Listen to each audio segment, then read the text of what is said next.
जय हिंद दोस्तों, मैं शिवानी।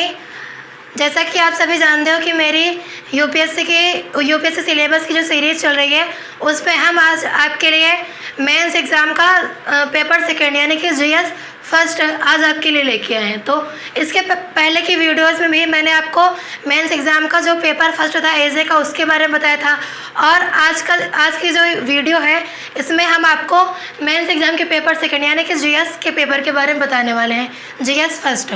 तो हम इसमें जानेंगे कि हमें क्या क्या चीज़ें पढ़नी होती हैं और क्या क्या रिसोर्सेज चाहिए हमें इसके प्रिपरेशन के लिए। तो चलिए समझते हैं धीरे धीरे। जैसे कि पहले तो हम जानेंगे कि इसमें हमें क्या पढ़ना है। तो इसमें भारतीय विरासत और संस्कृति, विश्व का इतिहास एवं भूगोल और समाज, ये सारी चीज़ें हमें इसके अंतर्गत पढ़नी है। अगर आप ये पूरा कवर कर लोगे तो आपका जो मेंस एग्ज़ाम का जो पेपर सेकंड है यानी कि जीएस फर्स्ट है ये सारा कवर हो जाएगा। आप बात आती है कि ये जो मेंस एग्ज़ाम होता है ये कितने आवर में कंप्लीट होता है, यानी कि जो पेपर देने का टाइम होता है वो कितना होता है। तो वो होता है 3 आवर, और इसके मैक्सिमम मार्किंग जो होती है मतलब जीएस पेपर की वो होती है 250। और इसमें टोटल यानी कि जीएस के पेपर में टोटल 20 क्वेश्चंस होते हैं, जिसमें से 1 to 10 क्वेश्चन 150 वर्ड्स में हमें लिखना होता है, और ये पर क्वेश्चन 10 मार्क्स के होते हैं, टोटल 100 हुआ।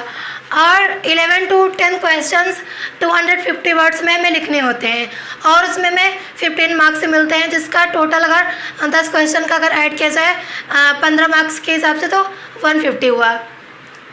अब हम इसमें समझेंगे कि हमें हिस्ट्री में क्या पढ़ना है, यानी कि जैसे यहाँ पे लिखा हुआ ना विश्व का इतिहास, तो इतिहास में हमें क्या क्या चीज़ें पढ़नी है तो वो अब हम समझेंगे। तो इसमें हमें आर्ट एंड कल्चर भी पढ़ना है। आर्ट एंड कल्चर में सिंधु सभ्यता, वैदिक काल, वैदिक साहित्य, बौद्ध एवं जैन धर्म। तो जो ये बौद्ध एवं जैन धर्म है इसका पूरा डिटेल में हमें इसमें पढ़ना होगा। दर्शन, मीमांसा, भक्ति काल और सूफी काल, सामाजिक सुधार, ये सारी चीज़ें हमें पढ़नी होंगी। और इसके काल के रूपों की महत्वपूर्ण विशेषताएं क्या क्या थी उसको भी हमें इसमें पढ़ना होगा, जैसे कि नृत्य, गायन, साहित्य, स्थापत्य कला मतलब भवन निर्माण, मूर्ति कला, जैसा कि आपने पढ़ाई होगा 12th में। अगर आपका बैकग्राउंड आर्ट साइड से रहा है तो हिस्ट्री में पढ़ा होगा कि हड़प्पा सभ्यता क्या होती है, और उसमें मूर्ति कला के बारे में भी पढ़ा होगा। तो वही इसमें भी है मूर्ति कला, चित्रकला। तो अगर आप हमारी वीडियोस को देख रहे हो अगर और समझ आ रही तो आप अगर हमारी जो यूपीएससी सिलेबस की जो सीरीज़ है अगर आप उसको सीरियल से देखना चाहते हो तो हमारे चैनल के प्लेलिस्ट में जाके आप देख सकते हो, वहाँ से आपको सारी वीडियोस सीरियल से मिल जाएंगी। और अब हम बात करते हैं कि इसमें मॉडर्न इंडिया में हमें क्या क्या पढ़ना है, यानी कि आधुनिक भारत में। तो ये तो बहुत इम्पॉर्टेंट है, इससे ज़्यादातर क्वेश्चन आते ही हैं। तो इसमें हमें यानी कि जो ये मॉडर्न इंडिया है इसकी शुरुआत 1765 ईस्वी में हुई थी।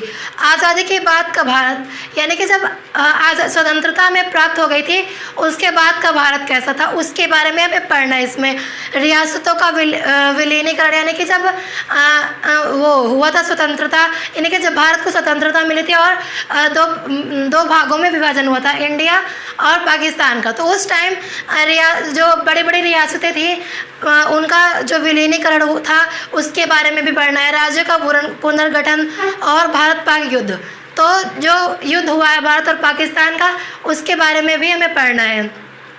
आप चाहे तो इसको नोट डाउन कर सकते हो या फिर स्क्रीनशॉट ले सकते हो। अगर आपका लिखने का मन नहीं है तो यानी कि आप अगर नोट डाउन नहीं करना चाहते हो तो हमारी जो डिस्क्रिप्शन में आपको हमारे टेलीग्राम चैनल को आप ज्वाइन कीजिए। उसमें आपको हमारे जो नोट्स हैं यानी कि जो सिलेबस और मेंस के एग्ज़ाम के जो पेपर्स हैं इनके सारे नोट्स आपको हमारे डिस्क्रिप्शन में मिल जाएंगे। उसके लिए आपको हमारे टेलीग्राम चैनल को ज्वाइन करना पड़ेगा।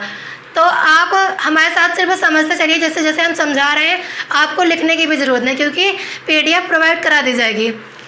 तो ये तो अभी हमने बताया जैसे कि आधुनिक भारत में, तो स्वतंत्रता के बाद जो भी जैसा भी भारत था यानी कि जो अदर प्रॉब्लम्स थी ये सारी चीज़ें इसमें पढ़नी होंगी। जैसा कि मैंने अभी आपको मॉडर्न इंडिया के बारे में बताया है, तो अब उसके बाद हम हिस्ट्री में वर्ल्ड हिस्ट्री के बारे में पढ़ेंगे। तो वर्ल्ड हिस्ट्री में हमें फ्रांस की क्रांति पढ़नी है, अमेरिका की क्रांति और world war first, world war second, उपनिवेशवाद, ये सारी चीज़ें हमें वर्ल्ड हिस्ट्री में पढ़नी है। तो अगर आप वर्ल्ड हिस्ट्री पढ़ोगे तो ये सारे जो सारे टॉपिक्स हैं ये सारे उसी में क्लियर हो जाएंगे। और इसमें फिर हमें ये सारा हिस्ट्री भी फाइनल हो जाएगा, क्योंकि हिस्ट्री में हमें इतनी ही चीज़ें पढ़नी है। फिर जियोग्राफी पे आते हैं, तो जियोग्राफी में हमें क्योंकि पहले हमें अपनी बेसिक स्ट्रॉन्ग करनी है, फिर रेफरेंस बुक पे आना है, इसलिए पहले हमें एनसीईआरटी पढ़नी पड़ेगी। जैसे कि class 10th and class 12th NCERT books, इन्हें सबसे पहले हमें इन्हें ही पढ़ना होगा, उसके बाद ही हम रेफरेंस बुक पे आएंगे। तो इसमें क्या पढ़ना होता है, भूगोल के मूलभूत सिद्धांत, और भूगोल में भारत के भूगोल के मूलभूत सिद्धांत और संसाधन, ये सारी चीज़ें हमें जियोग्राफी में पढ़नी है। और इसकी जो बुक्स आती हैं और जो भी इसके रिसोर्सेज हैं हम अभी आपको वीडियो के लास्ट में बता देंगे। इसके बाद फिर हम सोसाइटी में आते हैं कि हमें सोसाइटी में क्या क्या चीज़ें पढ़नी होती हैं, क्योंकि जब हम आ गए हैं यूपीएससी में तो हमें पता होना चाहिए कि सिलेबस में हमें क्या क्या चीज़ें पढ़नी है। नहीं तो इतना सारा सिलेबस है, आप सारा तो पढ़ नहीं सकते हैं, इसलिए कुछ चीज़ें हमें पता ही होनी चाहिए कि क्या क्या हमें पढ़ना है। पर जो भी पेपर्स होते हैं सभी के बारे में सारा डिटेल्स पहले में पता होना चाहिए। तो अब हमें सोसाइटी में समाज की विविधताएं, जनसंख्या और गरीबी, महिलाओं की समस्या, शहरीकरण, वैश्वीकरण का प्रभाव, ये सारी चीज़ें हमें सोसाइटी में पढ़नी है। तो आपको समाज से भी कुछ रिलेट होना पड़ेगा। और जैसा कि हम आपको सभी वीडियोज़ में बताते रहते हैं कि आपको जब यूपीएससी में आ गया तो न्यूज़ में इंटरेस्ट होना चाहिए, यानी कि आपको न्यूज़ की आदत हो जानी चाहिए, न्यूज़ पढ़ने की, न्यूज़ देखने की। आप न्यूज़पेपर भी पढ़िए और न्यूज़ भी देख सकते हो फ़ोन में या फिर टीवी पर भी। तो अभी ये सारा हो गया कि हमें इसमें क्या क्या चीज़ें पढ़नी है। अब हम आपको इसके रिसोर्सेज के बारे में बताएंगे। अभी तक मैंने आपको सारे टॉपिक्स बता दिए कि हमें क्या क्या चीज़ें पढ़नी है जीएस फर्स्ट पेपर में। अब हम आपको उन्हीं यानी कि जो बताया कि कौन क्या क्या सब्जेक्ट पढ़ना है उसके लिए क्या रिसोर्सेज चाहिए, यानी कि बुक, उसके लिए हमें कौन सी बुक पढ़नी होगी। तो चलिए समझते हैं कि उसके लिए हमें कौन कौन सी बुक की आवश्यकता पड़ेगी। तो उसके लिए हमें मॉडर्न हिस्ट्री में पढ़नी है। मॉडर्न हिस्ट्री की बुक जो परीक्षा वाली एक आती है उसके लिए उसे हमें पढ़ना होगा। और मॉडर्न हिस्ट्री के लिए स्पेक्ट्रम की बुक आती है, वो हमें पढ़ना ही होगा। जियोग्राफी के लिए जैसा कि मैंने बताया कि पहले एनसीईआरटी पढ़नी होगी 10th और 12th की, उसके बाद ही हमें रेफरेंस बुक पे आना है।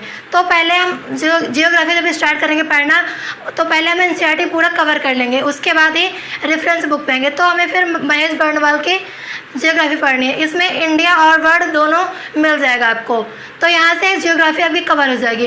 फिर बात आती है सोसाइटी की, हमें सोसाइटी पढ़ने के लिए कौन सी बुक चाहिए। तो सोसाइटी का मतलब भारतीय समाज, उसमें भी हमें एनसीईआरटी की ज़रूरत पड़ेगी, यानी कि पहले रेफरेंस बुक में आने से पहले हमें एनसीईआरटी बुक्स पढ़ना होगा, क्योंकि पहले हमें पूरा अपना बेसिक स्ट्रॉन्ग करना है, तभी तो रेफरेंस बुक पे आएंगे तो चीज़ें आसानी से समझ भी आएंगी।